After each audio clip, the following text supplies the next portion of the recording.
Bien, vamos a resolver lo que es la tarea número 1. La tarea número 1 consistía en un marco simple, solo tenemos dos elementos o dos barras, una columna y una viga. Vamos a tener dos apoyos, ¿ok? Y vamos a tener una fuerza horizontal aplicada justo en el nodo B de 5 kilonewtons. Nuestro marco va a tener un largo de 4 metros y una altura de 3 metros. Ahora el primer paso va a ser encontrar el grado de indeterminación. ¿Por qué es importante esto? Si el grado de indeterminación es negativo, es decir, es menor a cero, la estructura con la que estamos trabajando es un mecanismo. Eso quiere decir que no tiene estabilidad estructural. Cualquier tipo de fuerza externa que se le aplique a la estructura lo va a deformar fácilmente. Por ejemplo, una viga que tenga dos apoyos deslizantes o patines, al momento de aplicarle una fuerza horizontal, debido a que ninguno de estos dos tiene la capacidad de restringir o de contrarrestar la fuerza horizontal, esta viga se va a mover al infinito porque no tiene cómo luchar, cómo contrarrestar, cómo disminuir esta fuerza horizontal. Por lo tanto es un mecanismo, no va a pasar de ser algo estático, algo que no se mueve, a algo dinámico. Si le ponemos una fuerza justo en el centro de la viga, lo que va a pasar es de que la viga se va a mover como una U. Los apoyos se van a mover para adentro y la fuerza va a hacer que nuevamente la viga pase de ser estática a dinámica. Entonces va a haber una deformación de esta forma, no va a poder aguantar, no va a poder resistir, no va a haber una estabilidad estructural si el GI es menor a cero. Si el GI es igual a cero, significa que es una estructura determinada. Es decir, que con el simple hecho de sacar sumatoria de fuerzas en X, sumatoria de fuerzas en Y y sumatoria de momentos, podemos encontrar todas las reacciones externas de la estructura y por lo tanto también todas las reacciones internas, sin ningún problema. El problema va a venir cuando estemos trabajando con un grado de indeterminación positivo, es decir, mayor a cero, porque en ese caso vamos a decir que es una estructura estáticamente indeterminada. Lo que quiere decir es que vamos a irnos en ciclos, va a haber más incógnitas que ecuaciones, entonces vamos a sacar una sumatoria de fuerzas en X y vamos a decir, por ejemplo, esto sucede cuando trabajamos con un marco con dos apoyos empotrados, que vamos a tener sumatoria de fuerzas en X es igual a X menos BX. Sumatoria de fuerzas en Y significa que es AY menos BY. Y sumatoria de momentos va a ser momento en A y momento en B. Va a ser un ciclo.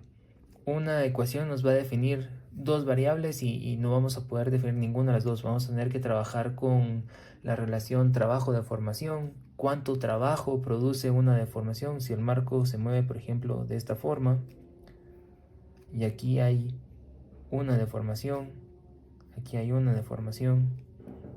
¿Cuánto trabajo produce esta deformación? Eso nos va a sacar otra ecuación y en base a estas ecuaciones, dependiendo del grado de incertidumbre, si tiene un grado número 1, solo necesitamos una ecuación más, y si es más grados, necesitamos más ecuaciones para poder tener el mismo número de ecuaciones que de incógnitas y se vuelve un poco más laborioso, pero se pueden encontrar las reacciones en la estructura. Eso es cuando el GI es mayor a cero.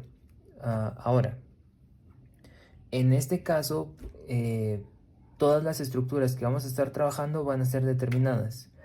Yo les recomiendo siempre que revisen el grado de indeterminación de la estructura, porque más adelante sí vamos a necesitar conocer este grado para definir cuántas ecuaciones más necesitamos meterle a la estructura. Ahora, siguiendo con esto, vamos a tener el número de reacciones. El número de reacciones depende del tipo de apoyo. Vamos a tener tres tipos de apoyo. Está el empotrado. La nomenclatura que tenemos para este es simplemente como un palito enterrado en el suelo. Y tiene reacciones o restricciones axiales de corte y de momento. Es decir, tiene tres reacciones.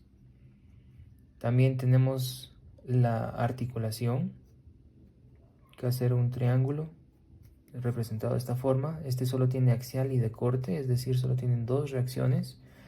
Y vamos a tener por último un deslizante o un patín, que lo vamos a representar de esta forma. Solo una reacción. Ahora, dependiendo del libro o del plano que estén usando, van a cambiar las nomenclaturas. Para este curso vamos a usar esta nomenclatura para empotrado, articulación y deslizante o patín. Entonces vamos a buscar el número de reacciones. El número de reacciones aquí son 3.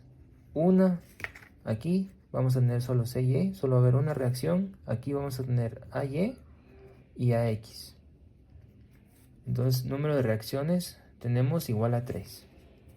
Número de barras, tenemos una columna y una viga, significa que tenemos solo 2 barras.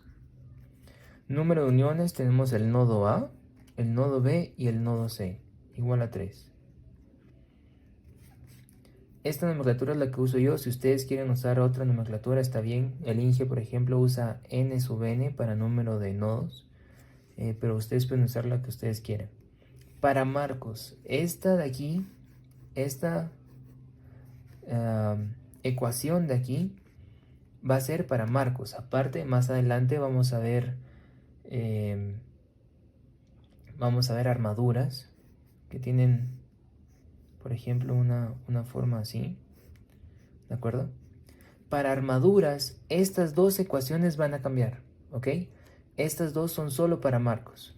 Más adelante vamos a ver cuáles son para armaduras. Entonces, en el caso del marco, tenemos que NI va a ser igual a R, número de reacciones, que son 3, más 6 veces NI, número de barras, es decir, 2.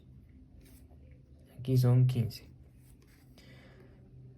N sub B, que es el número de ecuaciones equivalentes estáticas, va a ser igual a 3 veces la suma entre número de barras, que teníamos 2 barras, más el número de uniones, que son 3.